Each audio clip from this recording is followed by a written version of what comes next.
IPL లోనే most successful team CSK. ఒక శిల్పి రాయిని శిల చేసినట్లు ఈ ఫ్రాంచైజీ కూడా తమ జట్టులోని ఆటగాళ్ల ప్రతిభను వెలికితీసి వారు అత్యుత్తమ ప్రదర్శన కనబరిచేలా చేస్తుంది. అప్పటివరకు వేరే జట్లలో రాణించని ఆటగాళ్లు కూడా ఎల్లో జెర్సీ వేసుకోగానే అద్భుతాలు సృష్టిస్తారు. పేరు తెలియని ప్లేయర్లు కూడా సీజన్ ముగిసేనాటికి ఫేమస్ అయిపోతారు. ఇక ఆ ప్లేయర్లు వేరే టీంలోకి వెళ్లినా ఆ జట్టులో వారిదే కీలక పాత్ర. Please share and subscribe for more updates.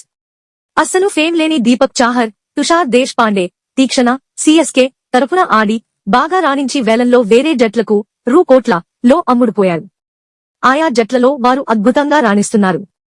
గతంలో వాట్సన్, డుప్లెసిస్, రాయుడు, శివం దూబే ఆయా జట్లలో నామమాత్రంగానే ప్రదర్శన కనబరిచారు. కానీ సిఎస్కే తరఫున ఆడి ఎల్లో జట్టుకు ఏకంగా కప్పునే అందించారు. రుతురాజ్ గైక్వాడ్, మతీసా పతిరణ గురించి అప్పట్లో ఎవరికీ తెలీదు. ఇప్పుడు వాళ్ల గురించి తెలియని ఐపీఎల్ ఫ్యాన్ ఉండరు. ఈ సీజన్లో సిఎస్కే ప్రదర్శన గొప్పగా లేకపోయినా ఫాలోయింగ్ మాత్రం విపరీతంగా ఉంది. మీరు సిఎస్కే ఫ్యానా? కామెంట్ చేయండి.